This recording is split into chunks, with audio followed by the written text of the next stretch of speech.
This is Equity Mates on tour. Equity Mates goes to Wall Street. I will say this about investing. Everything you do learn is cumulative. What I learned at 20 is useful.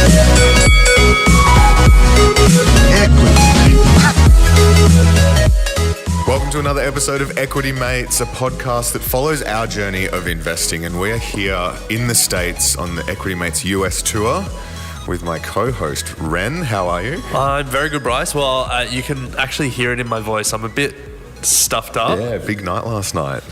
Big week and a half. It has been a big week. Yeah. You're on a mattress that deflates every night. Oh, it is unbelievable. Bryce is sleeping on a king bed. I am in the other room on an air mattress that has a hole in it. And so it's only a tiny hole, so I fill it up, and then probably about once a night I'll wake up on a deflated air mattress and I have to reinflate it. Yes. And then Alf is on a couch. Yes. Now, whilst it is a business trip, we obviously aren't doing the everyone stays in a hotel room vibe. We are... well, I mean, business is good, but it's not 3 hotel rooms in New York. Yeah, we're fiscally responsible. For context, we're staying at a mate's place in Brooklyn, which is awesome. Yeah.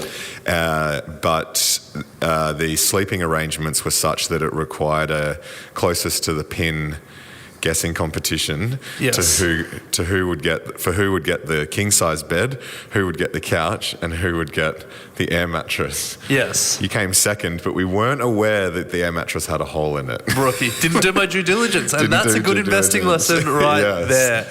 Now, Bryce and I might end up sharing a bed.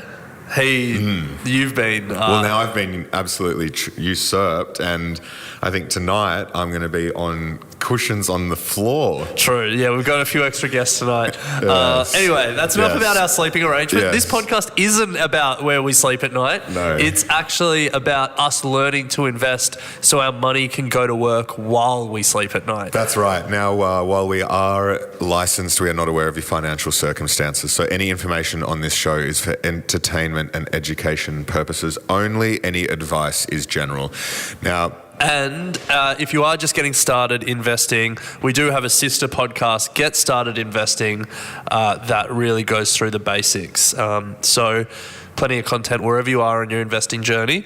But Bryce, wherever we are on our investing journey is New York. We are in New York. So in today's episode, we're going to pick it up from where we left off at the end of Omaha, have a bit of a chat about what's happening here in New York, and then go through some of the stock picks that have just been put through from the SOHN conference here in New York.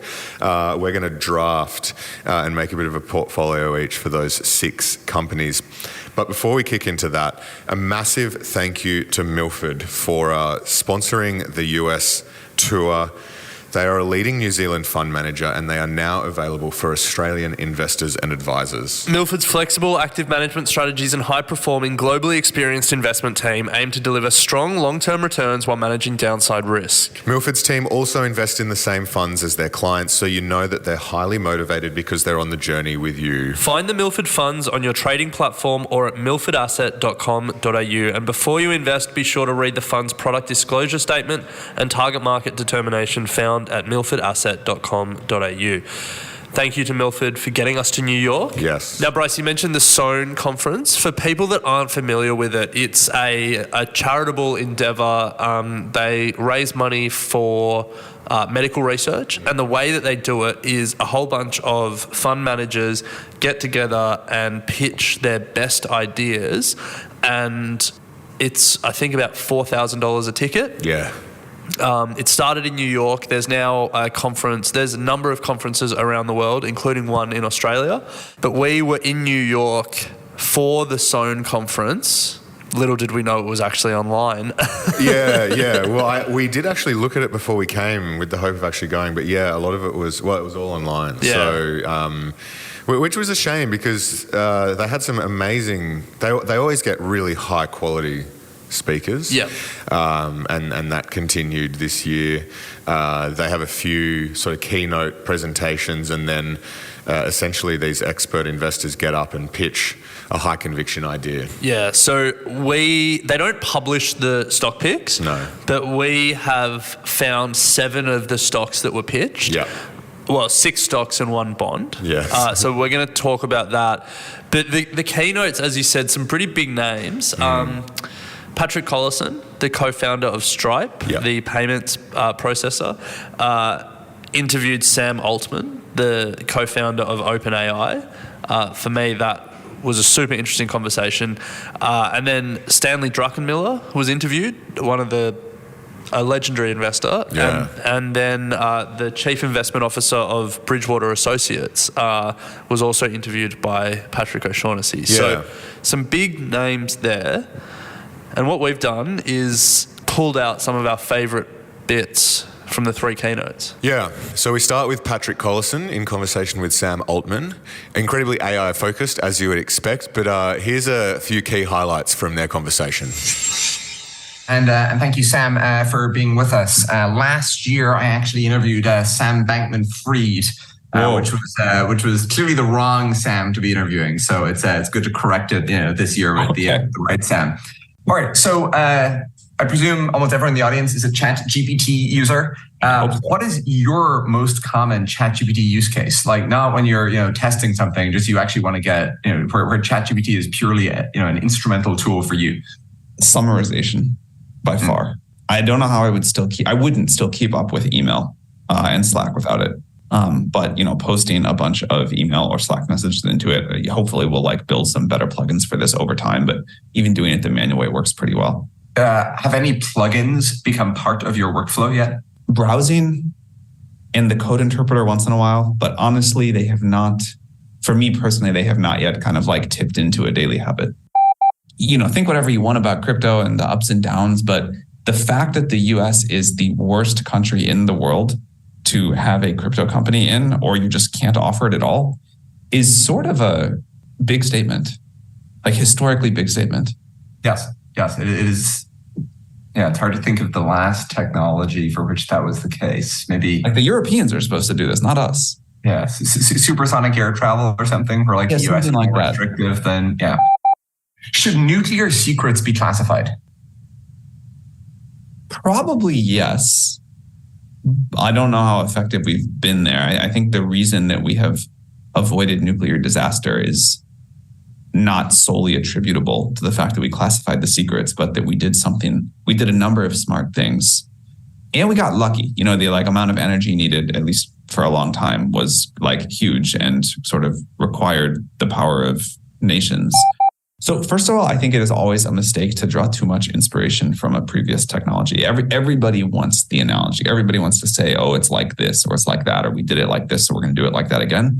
And the shape of every technology is just different. However, I think nuclear materials and AI supercomputers do have some similarities. And this is a place where we can draw more than usual parallels and inspiration. But I would caution people to overlearn the lessons of the last thing.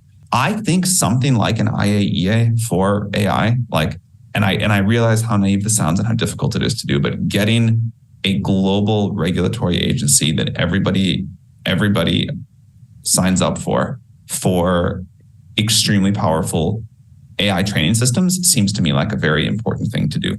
So I think that's one lesson we could learn. But what the world needs is not more AI safety people who post on Twitter and write long philosophical diatribes. It needs more people who are going to do the technical work to make these systems safe and reliably aligned. And I think that's happening. It'll be a combination of people that good ML researchers shifting their focus and new people coming into the field. How much important ML research comes out of China? I would love to know the answer to that question. How much does it come out of China that we get to see? Not very much. Yes. I mean, from the published literature. Non-zero, but not a giant amount. Do you have any sense as to why? Because, the cardinal, the number of published papers is very large. And there are a lot of Chinese researchers in the US who do, fantastic work. And so why is the kind of per paper impact from the Chinese stuff relatively low? I mean, what a lot of people suspect is they're just not publishing the stuff that is most important. Do you think that's likely to be true? I don't trust my intuitions here. ChatGPT is the only AI product I use daily. Is there an AI product that you wish existed and that you think that our current capabilities make possible or will very soon make possible that you're looking forward to? I would like a Copilot-like product that controls my entire computer. Mm-hmm. So they can look at my Slack and my email and Zoom and iMessages and my massive to-do list documents and to just kind of do most of my work. So some kind of Siri plus sort of thing. Yeah. And you mentioned, curing cancer. Is there an obvious application of these techniques and technologies to science that again, you think we have or are just having capabilities for that you don't see people obviously pursuing today? There's a boring one and an exciting one. The boring answer is that if you can just make really good tools like that one I just mentioned and accelerate individual scientists each by a factor of 3 or 5 or 10 or whatever, that probably increases the rate of scientific discovery by a lot, even though it's not directly doing science itself.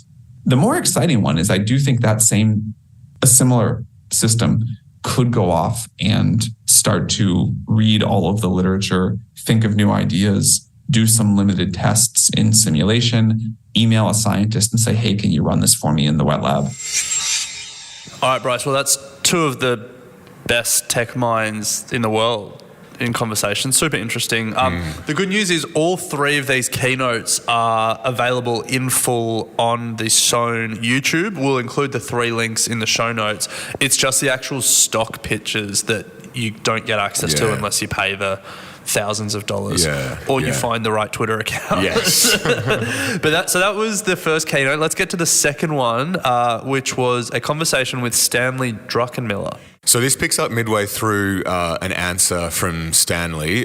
Essentially, he kind of summarizes the environment that we're in, but the more interesting part is where to from here. So this is him picking up from we're at a point of increase in interest rates.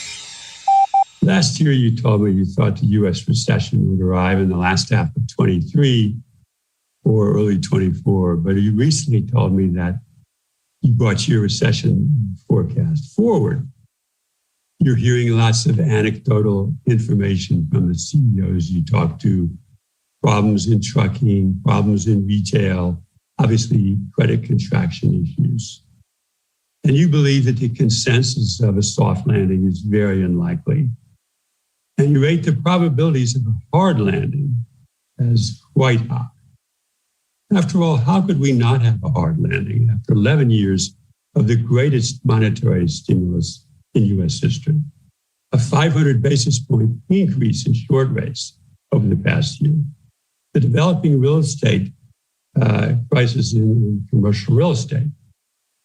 Regional banks have 33% of their loans in that sector. And the bursting of the everything.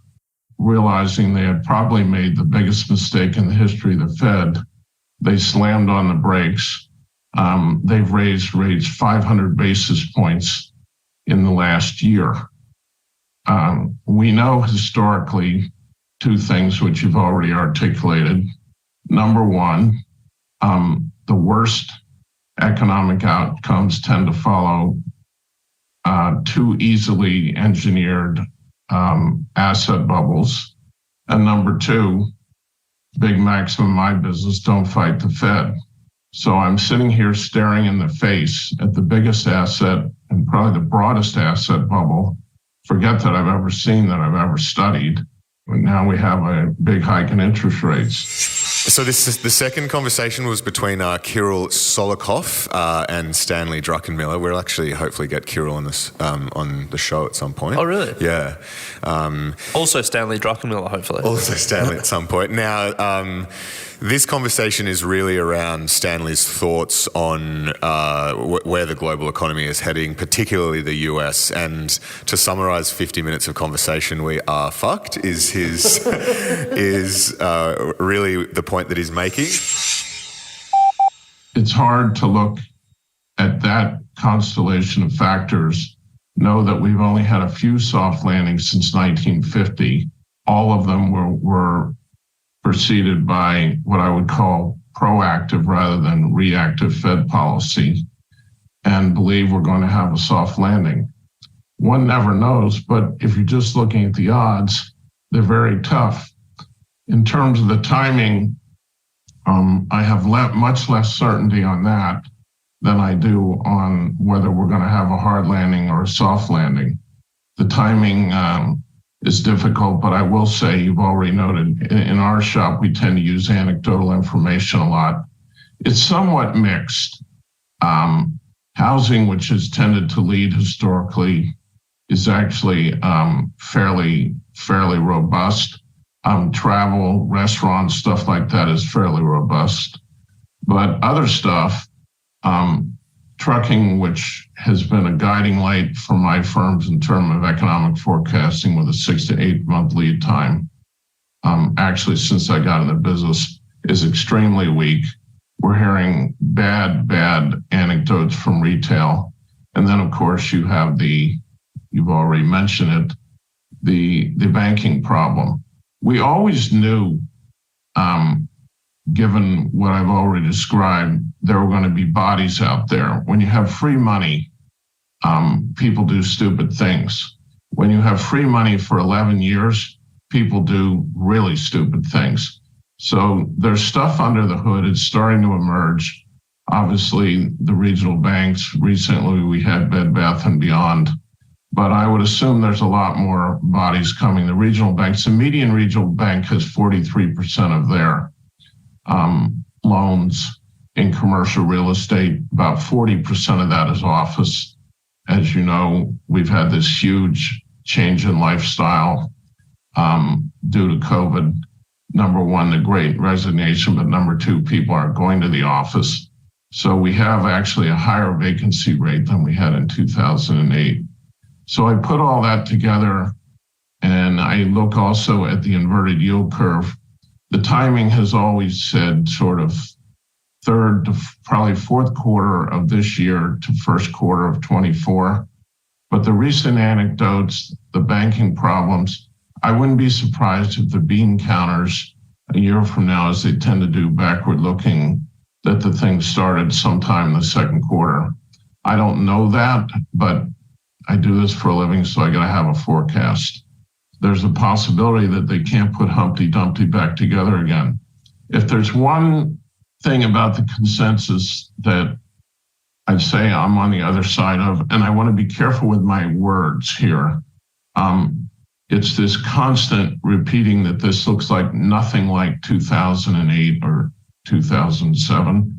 First of all, those saying it, I don't remember them predicting in 2007 what was ahead of them. And I don't remember people saying the banking system was that weak going in. I am not predicting something worse than 2008. So I don't want to see headlines tomorrow that I said something worse than 2008 is coming. But I think it's naive to not be open-minded to some sort of possibility of that effect. The banks have got themselves in a balance sheet problem before the loan losses have started because of obviously the mismatch of liabilities and assets with treasuries on their balance sheet. They basically have stuff yielding 2.5% that their cost of funds is 5% on. So before we even get into an economic contraction, many of the banks already have impaired balance sheets. If you pile on losses in commercial real estate, credit card losses, the stuff that normally happens in recessions, and you take the fact that we have had this big asset bubble going into it, and you take the fact that we just had the most rapid increase in interest rates from the bottom in history, I think it's just naive not to be open-minded to something really, really bad happening. All right, Ren, the final one, which was a conversation between Patrick O'Shaughnessy and the CIO of Bridgewater, Karen Carniol-Tambor. They covered a wide variety of topics, so here are some of the key highlights. I would say that the theme thus far today of the big conversations, the sort of fireside chats like this one, has been this clash of what I'll call macro headwinds that Stan Druckenmiller just laid out for us, and technology tailwinds, most specifically the revolution that's going on in the world of artificial intelligence that Patrick Collison and Sam Altman started the day with this morning. I would love to hear your take on something like AI. China comes out of 2 decades with a slow train was kind of going through and making its way through our economy, and this happened all over the world. And I think when I look at what's happening with AI, the big obvious question is, are we about to go through this again? And way, way, way bigger? Because when you look at estimates, and again, I'm certainly not an expert in technology, but you look at OpenAI's estimates, you look at Goldman's estimates, they all have different methodologies. They all say the percentage of labor market that could be affected by AI in the same way that globalization and automation touch manufacturing, it's a much bigger bite in theory. So you could be hitting a bigger swath than the people in manufacturing. And that effect might be even faster and even bigger than what we just lived through. And we're still dealing with the aftershocks of all of that. So it's not really something I think people can ignore. For investors out there that are thinking big picture, are there certain things that you watch most closely or might begin to watch most closely as this unfolds? Well, the big thing is it has to be big enough to offset the massive inflationary forces that are going the other way. So everything else in the world is kind of going the other way, right? I think that if you look at what companies are doing right now, sure, some companies are already integrating AI. We have to figure out how fast that's going to happen. But companies all over, I think, is the biggest wave of what I would call non-economic spending companies have ever had to do, which is that big wave I was talking about from 1990. Every time a company spent $1, they pretty much knew it was going to reduce their cost base. They knew it was going to be deflationary. So they were spending money to take money out of the cost base to go make that worker more productive, to go make their supply chain more efficient, to go move things to China. Now, companies are basically being told, go make your supply chains more resilient instead. And what does that mean? That basically means go spend money to become, in some sense, less productive, right? I have the most productive supply chain today, and I have to go double do. I have to go spend twice. And they're also being told you should go and decarbonize. That's a great idea. The world greatly needs that, but that's not spending that tomorrow you're saving money on. It's in some sense, you have to rebuild the whole energy infrastructure. In that moment, it's inflationary. We're being told, let's go, subsidize all sorts of things in order to get more competitive and build things domestically we didn't need to build domestically before. So that's a massive wave of pretty not economic spending that is kind of a structural inflationary force. And that's already some number of years in the making. Right now, I think that wave, if you will, is ahead of the AI wave in terms of companies need to do that spending. It's already kind of a system. It's also going slowly. It's not like anybody's about to go, completely get out of China, but that is a structural inflationary force. And what we have to watch is sort of how will that structural potential deflationary force that could massively upend the economy called technology and AI, at what pace is that going to go, and what's going to be faster and better and stronger. And the biggest thing I worry is it's just a more volatile environment, if you will. You have a likelihood for more volatile inflation, more volatile shifts. AI might move a lot faster than globalization and automation did, and that causes the assets you hold to look very different. Yeah, exciting but dangerous seems to be the summary of applying some of these technologies to investing. Bridgewater's famous daily observations note that it sends to its investors and others often lays out big picture things in fairly simple terms. If you were writing one of those tomorrow about just the general state of capital markets, what would be the key themes of your view today, looking forward? I think the simplest thing I would say is that the world is changing really rapidly, and capital markets tend to be slow to adapt when things structurally change, because people trade based on their own experience. They trade based on what they're used to. They have lived experiences in the markets that are a certain way. And so whenever you see big structural changes, markets tend to lag that, tend to just take time for investors to kind of follow up on that. And the most obvious case of this is, look, inflation's been running well above what the Fed wants to be for a while. And markets are basically telling you, don't worry, the Fed is always right. And if it wants inflation to be 2%, it's going to be 2%, and it's going to work out. And so almost no matter what happens to inflation, if you were to tell me, wake me up in the middle of the night 5 years ago and say inflation would be as high as it is, what do you think markets would expect? I wouldn't have expected the markets would say, don't worry, it's going to go back. It's going to go away. The Fed will always get what it wants. But I think it's the nature of the Fed's been so successful, and central banks have been so successful for so long in containing inflation that it kind of underpins people's expectations. And so you've kind of set up in this world where a lot of what was true about the last 40 years, deflationary, and because of that, it was very easy to always make money in risky stuff. The reason it was easy to make money in risky stuff is that every time anything went wrong, central banks could just solve it because there was no tension in what they were experiencing. It was pretty much, if things are bad, ease. If things are bad, ease. Why? Because if there's not going to be any inflation, there's nothing wrong with easing. You can just always ease as much as you want. There's no tension. Just go make growth as well as you can. You'll never get inflation. So Bryce, as we come out of that third keynote, it's just a reminder of how great some of the speakers are in these US conferences. Patrick Collison, the co-founder of one of the biggest private startups in the world, and one of the smartest people going around. Sam Altman, co-founder of the hottest company at the moment, OpenAI. Then you've got two legendary investors, Kirill Solikov, founder of 13D Research, and Stanley Druckenmiller.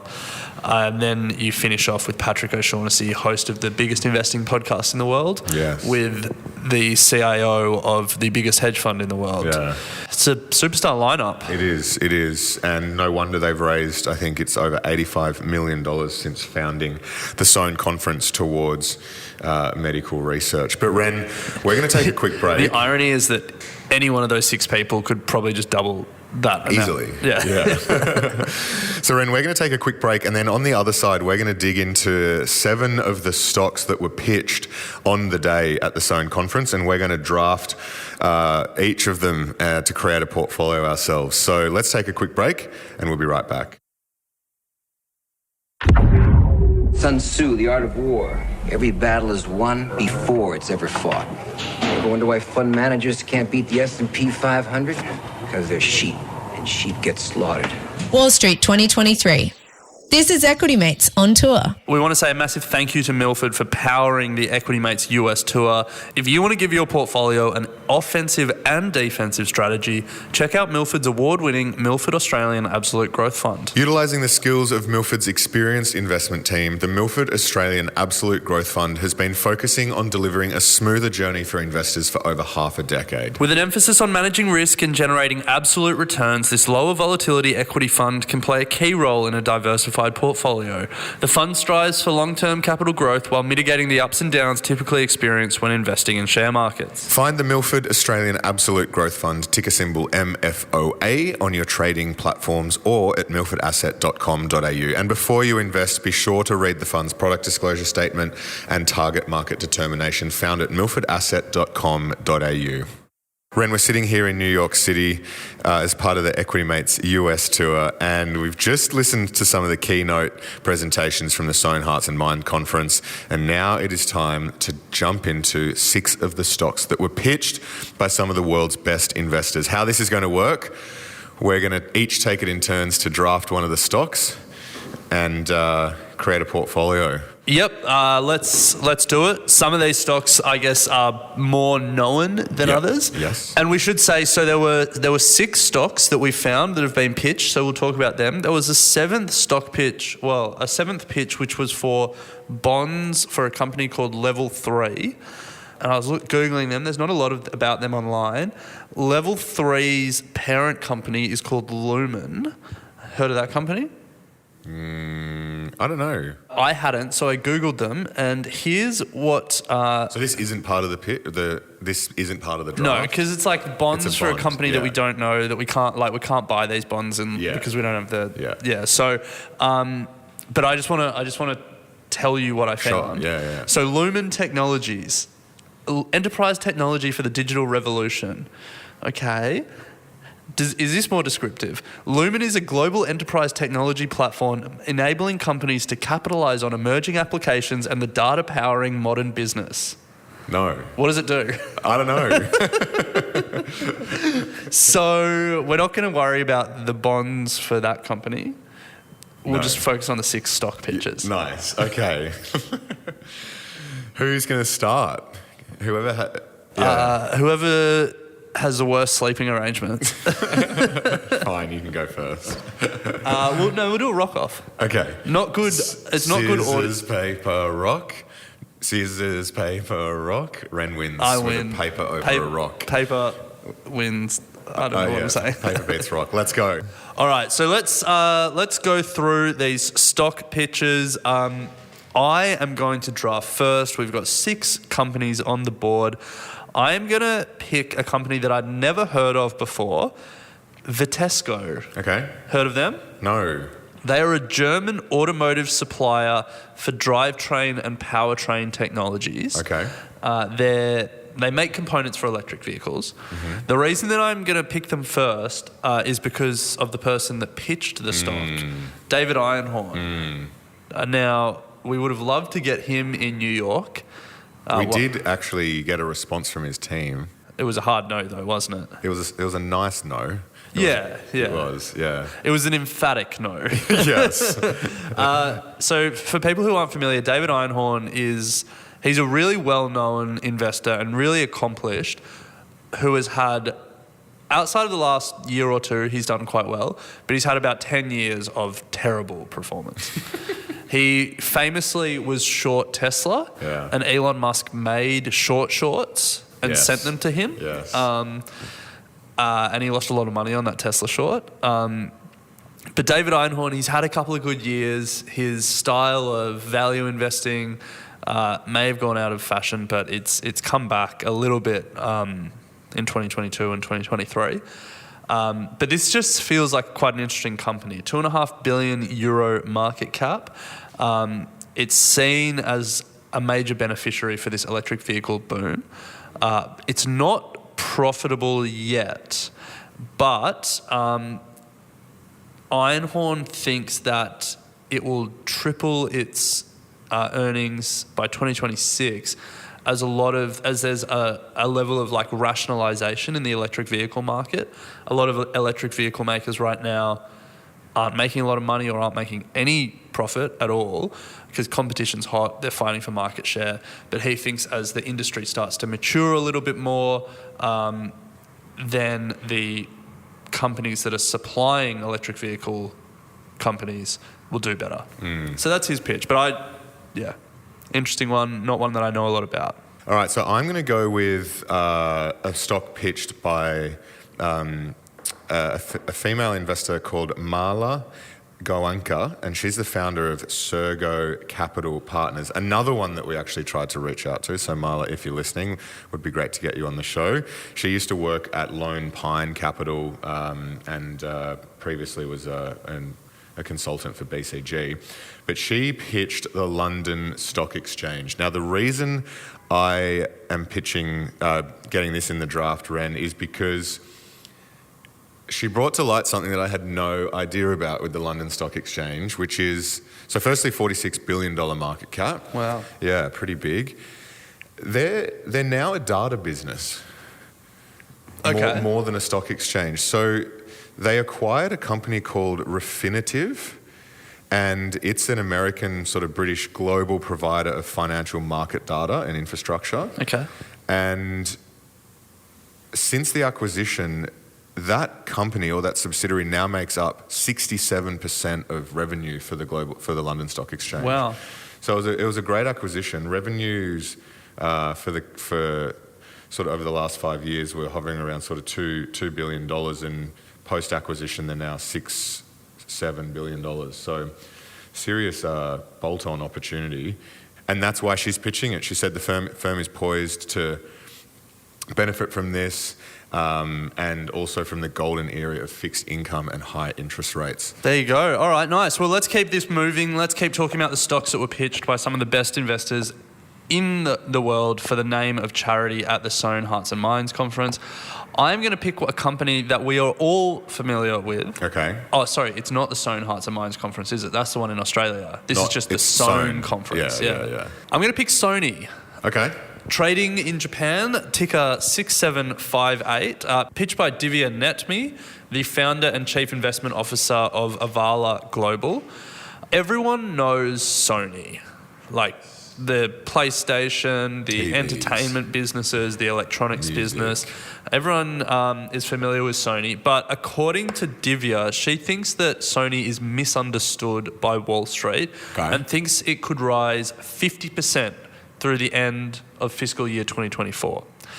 She thinks the assets that they have are misunderstood, but they are market leaders in a lot of the spaces that they play. as almost every business seems to be doing now, they're trying to make that transition to more recurring revenue, like software as a service, distributing things online. Yeah. To give an example of that, Sony hope by 2025, 80% of their gaming business, the revenue will come from subscriptions and from software. Oh, wow. So if you think about, the PlayStation, more and more they're trying to push people to buy things online rather than physical discs, and more they're trying to get you to buy more stuff on the game. Loot boxes and I don't know. I don't have a PlayStation, but that if they can make that transition and it becomes less about selling physical games and physical PlayStations and more about distributing things online, just the profit you make on that is so much higher. An interesting fact from the Prezzo as well, they have the largest image sensor business in the world. Oh, wow. Every iPhone uses Sony's image sensor technology. Oh, wow. Yeah, so there you go. Image sensor technology. Don't ask me. Google it. Fair call. There's a lot happening here in New York, and apologies if you can hear the multiple sirens going on outside. City that never sleeps, just like Ren on his air mattress. So, City that never sleeps at 12:30 p.m. on a Thursday. So the second stock going into my portfolio, Ren, is a company called Mirati Therapeutics. It was pitched by an investment firm called Boxer Capital. Now, Boxer Capital specialize in biotechnology investments, so they certainly know what they're talking about. Mirati Therapeutics is an oncology company that obviously focuses on cancer therapeutics.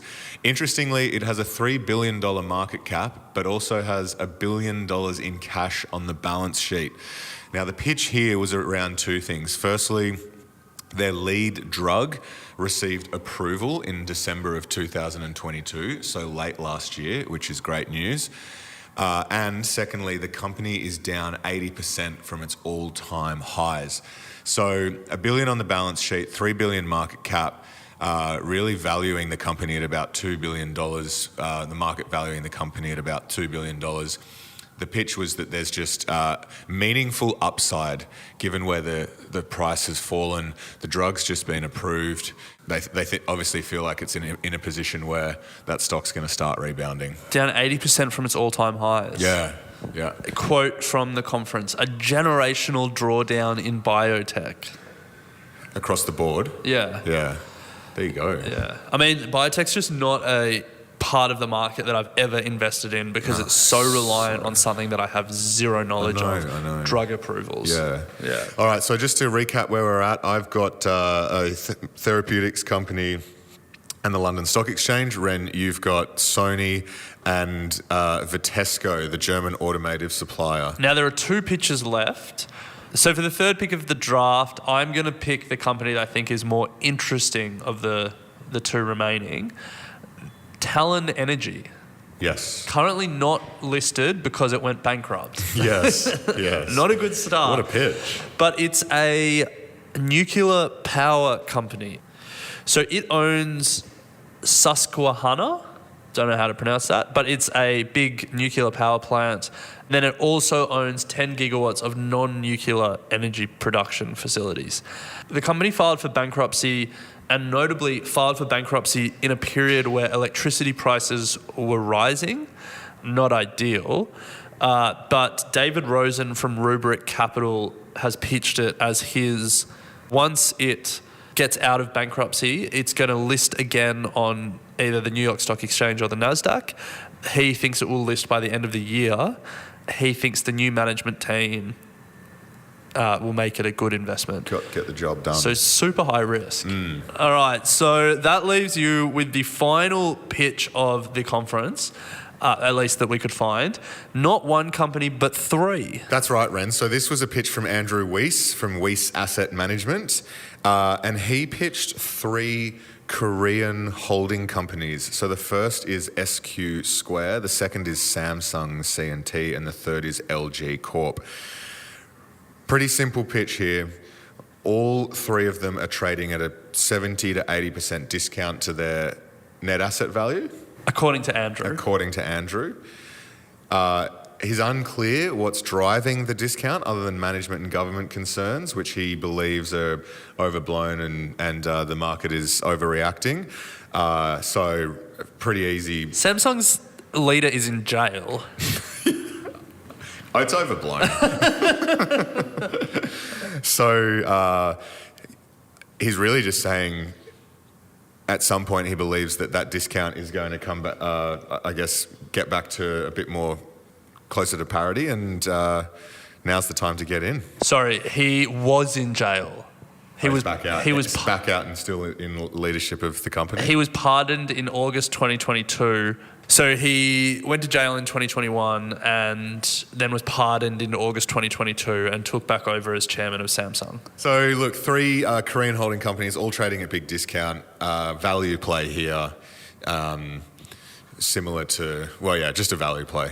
Yeah. Hoping that at some point the market, gets it closer to what their net asset values are. Yeah. Samsung's been come up a few times over the journey here at Equity Mates as a key semiconductor player. Yeah. Alongside TSMC. LG, I feel like we've heard a little bit about as well. Not as much. But yeah, an interesting one. That's the draft. They're the stock picks we could find from this $4,000 a seat conference. What my biggest takeaway is just the absolute geographic diversity of the stock pitches. Yes. It's an American conference, but there was only two American companies pitched. Yeah. The nuclear energy, Talon Energy, and then Mirati Therapeutics. They're the two American companies. And then aside from that, we've got a Japanese company in Sony, a British company in the London Stock Exchange, a German company in Vitesco, and then 3 South Korean companies. Yes. No Aussies. Yeah, that's not surprising. We did go down to Wall Street and we asked a few people what their favourite Aussie company was. Yeah. There was a few good answers. Unfortunately, we didn't get inside Wall Street, and a lot of people who worked there didn't want to say anything given the nature of their work, but we did find a lot of cool characters. So it's been an awesome trip so far. If you're just tuning in, make sure you check out our Wealth Builders episode that comes out on Thursday. It'll be the second episode of our 3-part series where we're digging into some of Warren Buffett's most well-known and discussed investments and some of the lessons that we've taken from those. So a massive shout out as well to Milford. A lot of global stocks pitched today, Ren, and Milford are a leading New Zealand fund manager who are now available for Australian investors and advisors, a global asset manager. And this tour has been really sponsored and brought to you by Milford. So a huge shout out and thanks to those guys. Yeah, Milford's talented and globally experienced investment team aim to deliver strong long-term returns while managing downside risks. They also invest in the same funds as their clients. Love to see it. So you can strive for a smoother investing journey with Milford's experienced active management and their award-winning Milford Australian Absolute Growth Fund. The ticker symbol is MFOA. Find the Milford Australian Absolute Growth Fund and other Milford funds on your trading platforms or at milfordasset.com.au. And before you invest, be sure to read the fund's product disclosure statement and target market determination found at milfordasset.com.au. Love it, Ren. Well, that's the final episode for us here in New York, but the content will continue. We've been fortunate enough to speak with some experts over here, so over the coming weeks, we will be releasing those episodes, also continuing with our Wealth Builders episodes, as I said. But we'll leave it there and pick it up next week.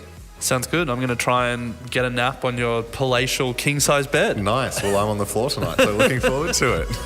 You have been listening to an Equity Mates Media production. In the spirit of reconciliation, Equity Mates Media acknowledges the traditional custodians of country throughout Australia and their connections to land, sea and community. We pay our respects to their elders past and present and extend that respect to all Aboriginal and Torres Strait Islander peoples today.